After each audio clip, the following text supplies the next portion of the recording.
ఓం శ్రీ మహాగణాధిపతయే నమః. ఓం శ్రీ షిరిడి సాయినాథాయ నమః. శ్రీ సాయినాథ భాగవతంలో 11వ అధ్యాయంలో నిన్నటి రోజున బాబావారు మహల్సాతో అల్లా దగ్గరికి వెళుతున్నాను, 3 రోజుల తర్వాత తిరిగి వస్తాను అని చెప్పి వెళ్ళిపోతారు. ఇక అప్పటికే బాబా మీద కోపంతో నా గ్రామ పటేలు 3 రోజులు ఈ దేహాన్ని ఇలా ఉంచడానికి వీల్లేదు, దహనంగానే ఖననం చేయాలని చెప్పననేసి పట్టుపడతాడు. మహల్సాపతి ఒప్పుకోలేదు. ఇక ఈరోజు నిరంతరం దారిద్ర్యంతో బాధపడుతూ కూడా ఏనాడు ఎవరినీ ఏమీ యాచించని చివరకు బాబా వంటి అణిమాధ్యస్థ సిద్ధుల నిధి తన వద్ద ఉన్నా ఆ స్వామి వద్ద నుండి కూడా ఏ సంపద ఆశించని ఖండోబా దేవాలయ అఖండ భక్తి తత్పరుడు, బక్క పలచని శరీరంతో విభూది రేఖలతో ఉండే ఆ నిర్మోహ భక్తుడు అంతటి కఠోర నిర్ణయం తీసుకుని తన తొడ మీద ఉన్న సాయిబాబా శిరస్సును పదే పదే స్పృశిస్తూ సాయిబాబా నిశ్చలమైన గుండెలపై పదే పదే నిమురుతూ 3 రోజులు అన్న పానీయాలు గాని నిద్రగాని లేకుండా అట్లాగే శిలలా కూర్చుండిపోయాడు. ఆ భక్తుని కఠోర నిర్ణయాన్ని తొలగద్రోసి దౌర్జన్యంగా సాయిబాబా శరీరాన్ని ఈవలకు తెచ్చే సాహసం ఆ గ్రామకరణం మునసబు వగైరాలకు లేదుగాక లేదు. అది బాబా అతడికిచ్చిన అమోఘ బలం, శక్తి. కోపర్గావ్ నుండి డాక్టర్ వచ్చి పరీక్షించి సాయిబాబా మరణించినట్లు ధృవపరిచాడు కూడా. ఆ రోజులలో బ్రిటిష్ వారు సాకు కోసం చూస్తుండేవారు, ప్రజల్ని ఏడిపించడానికి. ఇది రిపోర్ట్ ఇస్తే ఇక పోలీసులు, ప్రభుత్వం రంగప్రవేశం చేస్తారు. పరిస్థితి విషమిస్తుంది. అప్పుడు నానాసాహెబ్ చందోర్కర్ ఒక చిత్రమైన నాటకం ఆడసాగాడు తన పదవి ఆసరాగా. కోపర్గాంకు పరిస్థితి తెలిపాము, వారు వస్తారు, ఈలోగా ఇక్కడ శాంతి భద్రతలు కాపాడుకుందాము, ఆవేశపడవద్దు అంటూ కాలయాపన చేయించసాగారు. మహల్సాపతి అంత నిక్కచ్చిగా చెబుతున్నాడంటే బాబా 3 రోజులలో బ్రతికి తీరుతారు అని నానా చందోర్కర్కు తెలుసు. కొందరు దహనమని, కొందరు ఖననమని 2 వర్గాలుగా వాదించుకుంటున్న వారిని, ఆవేశాలు ప్రదర్శిస్తున్న వారిని అనునయిస్తున్నారు నానా చందోర్కర్, శ్యామ మొదలైన వారంతా. మహల్సాపతి ఏడవడం లేదు. తొణకక బెణకక సాయిబాబా దివ్య శరీరం తన ఒడిలోనే ఉంచుకుని నిశ్చల సమాధి స్థితిలా కూర్చుండిపోయాడు. గ్రామాధికారి పదే పదే వస్తున్నాడు. సాయి మరణించారని జనం అంతా గగ్గోలుగా వచ్చారు. గ్రామాధికారి వచ్చి శవాన్ని ఎక్కువసేపు ఉంచరాదని, తెల్ల ప్రభుత్వం అధికారులు వస్తే ప్రమాదమని, కేసులవుతాయని, శవాన్ని ఖననం చేద్దామని శతవిధాలుగా చెప్పాడు. మహల్సాపతి ఒక్కటే మాట చెప్పాడు, నా భగవాన్ నాతో అబద్ధం చెప్పరు. తన శరీరాన్ని 3 రోజులు కాపాడమని నాకు ఆనతిచ్చారు. 3వ రోజున నా భగవాన్ మరల వస్తారీ శరీరంలోనికి అంటూ. చాలామంది మహల్సాపతికి సాయిపై ఉండే మూఢభక్తి కొద్దీ మతి చలించి ఉంటుందనుకున్నారు. జాలిపడ్డారు. జనం 2 వర్గాలుగా చీలిపోయారు. హిందువులు సాయి శరీరం దహనం చేయాలని, ముస్లింలు ఖననం చేయాలని, సాయి శరీరంపై తమకు హక్కు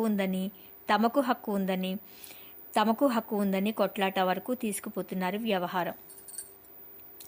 అయితే గ్రామాధికారి తెలివిగా పరిస్థితిని అదుపులోనికి తీసుకుని పై అధికారులకు పరిస్థితి వ్రాసి పంపానని, ఏ క్షణంలోనైనా పోలీసు బలగం పై అధికారులు రావచ్చునని, వారొస్తే సమస్య పరిష్కరించగలరని, ఈలోగా అల్లరి గొడవ చేస్తే వారిని అరెస్టు చేసి జైలు శిక్ష విధిస్తారనిను, ఆ ప్రకారమే జిల్లా కలెక్టర్ గారు కూడా తాము తెల్లవారు ఈ విషయంలో జోక్యం చేసుకుంటే ప్రజలు రెచ్చిపోయే ప్రమాదం ఉందని, ఎలాగోలా ఈ సమస్య యుక్తిగా పరిష్కరించమని రహస్యంగా కబురు పంపారు. ఇంగ్లీష్ డాక్టర్ వచ్చి యేసుక్రీస్తు తప్ప మరెవరూ అలా తిరిగి జీవించలేదని, సాయి మరణించారని చెప్పారు. నానా చాందోర్కర్ లాంటి భక్తులకు ఇది నాటకమని తెలుసు. అయినా గ్రామాధికారి సమయస్ఫూర్తిని అభినందించారు లోలోపల. మహల్సాపతి 3 రోజులు అన్నపానీయాలు ముట్టలేదు. సాయిబాబా శరీరాన్ని ప్రక్కన పడుకోబెట్టలేదు. సాయి సాయి అనే జపం తప్ప మరొకటి అతడి ఉచ్ఛ్వాస నిశ్వాసలలో లేదు. ఖండోబా ఆలయ పూజారిగా, అతి పేదరికంలో మ్రక్కుతున్న ఆత్మాభిమానం వదలని భక్తునిగా అతనికి పూర్వం ఊరంతా మ్రొక్కుతూనే ఉంటుంది ఎప్పుడు.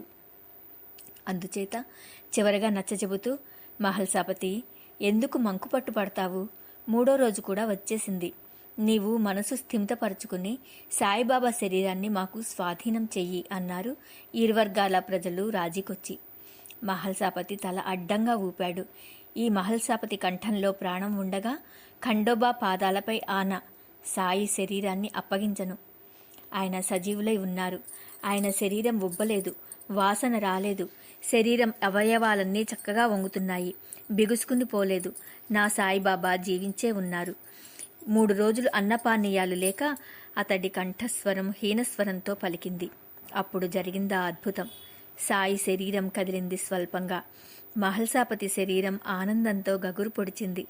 సాయి నాథుని ఉచ్ఛ్వాస నిశ్వాసాలు ఆయన యథ కదలికల్లో ప్రస్ఫుటమయ్యాయి.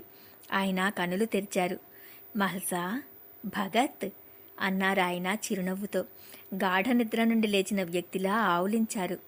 ప్రశాంతంగా ఉందాయన ముఖం, అతి తేజస్సుతో వెలిగిపోతూ. సాయి, నా సాయి, నా భగవాన్ అనే మాటలు మహల్సాపతి మళ్లీ మళ్లీ ఎన్ని మార్లన్నాడో అతడికే తెలియదు. ఆ రోజు ఆగస్టు 16, 1886వ సంవత్సరం.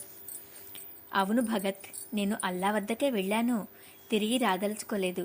కానీ అల్లా, నాతో నీవు చేయవలసింది భూమిపై చాలా కార్యక్రమం ఉన్నది. బెంగాల్లో గదాధరుడు అనే కాళీభక్తుడు ఉన్నాడు. అతడినే రామకృష్ణ పరమహంస అని అత్యంత గౌరవ భక్తి ప్రపత్తులతో పిలిచి కొలుస్తుంటారు జనం. అతడికి గొంతుకులో వ్రణం వచ్చి మరణం ఆసన్నమైంది. అతడి శిష్యులలో ముఖ్యులు తాము ఆ వ్రణం బాధ తీసుకుని మరణిస్తామని, తమ గురువును జీవించి ఉండమని పదే పదే కోరారు. కాని ఆ పరమగురువు, నేను తలుచుకుంటే నేనే వ్రణబాధ తీసివేసుకోలేనా? నా మరణం నేను తప్పించలేనా? వద్దు వద్దు, ఈ శరీరం ఇంతటితో వదిలివేయాలి. నా ఆత్మ మరో రూపంలో సర్వత్రా నిలిచి నేను వదిలి వెళ్లిన కార్యక్రమం పూర్తి చేస్తుంది అన్నారు. అందుచేత ఆ గదాధరుని రామకృష్ణ పరమహంస పుణ్యఫలం, అవతార కార్యం ఇంకా మిగిలి ఉన్నాయి. నీవవి స్వీకరించి షిరిడీ వెళ్లి మరలా నీ శరీరంలో నిలిచి ఆ పని పూర్తి చెయ్యి అని ఆజ్ఞాపించారు. వెనక్కి వచ్చేశాను అన్నారు సాయిబాబా. చాలామంది ఇదేదో వెర్రి ప్రేలాపన అనుకున్నారు. కానీ నిజంగా ఆగస్టు 16వ తేదీ 1886 తెల్లవారుజాముననే గదాధరుడనే పూర్వనామధేయం కలిగిన రామకృష్ణ పరమహంసగా కలకత్తాలోని దక్షిణేశ్వరంలోని కాళీ ఆలయ కాళీ భక్తునిగా ప్రఖ్యాతిగాంచి అశేష శిష్యకోటిని, వివేకానందుని లాంటి కర్మవీరుడైన శిష్యుని భారతావనికి అందించిన రామకృష్ణ పరమహంస పరమపదించారు 1886 ఆగస్టు 16వ తేదీ తెల్లవారుజామున. అనుభవజ్ఞులైన పెద్దలు, భక్తులు సాయి మాటలు అక్షర సత్యాలని నమ్మారు. అనుభవశూన్యులు, కుతర్క పండితులు అవి అర్థంగాని వెర్రి మాటలని కొట్టిపారేశారు. ఏమైతేనేం, అప్పుడే సాయి మహారాజు పునర్జీవితులయ్యారు. 11వ అధ్యాయం సంపూర్ణం. ఈ అధ్యాయంలో మహల్సాపతితో సాయినాథుని అనుభవం, చావిడి ఉత్సవం, సాయినాథుడు పునరుజ్జీవితుడు కావటం వివరించబడ్డాయి. ఈ అధ్యాయ భక్తి శ్రద్ధలతో పారాయణం చేసిన వారికి సాయినాథుడు ఆయురారోగ్య ఐశ్వర్యాలతో పాటు ఆధ్యాత్మిక సాధనలోని రహస్యములను వారి వారి హృదయాలకు తెలియబరుస్తాడు. మరి తప్పకుండా పారాయణం కొనసాగిద్దాం. బద్ధకం దరిచేరనివ్వవద్దు మనం. పదండి ముందుకు. శ్రీ షిరిడి సాయినాథ భాగవతంలోని 11వ అధ్యాయం సమాప్తం. ఓం శ్రీ సాయినాథాయ నమః. ఓం నమః శివాయ.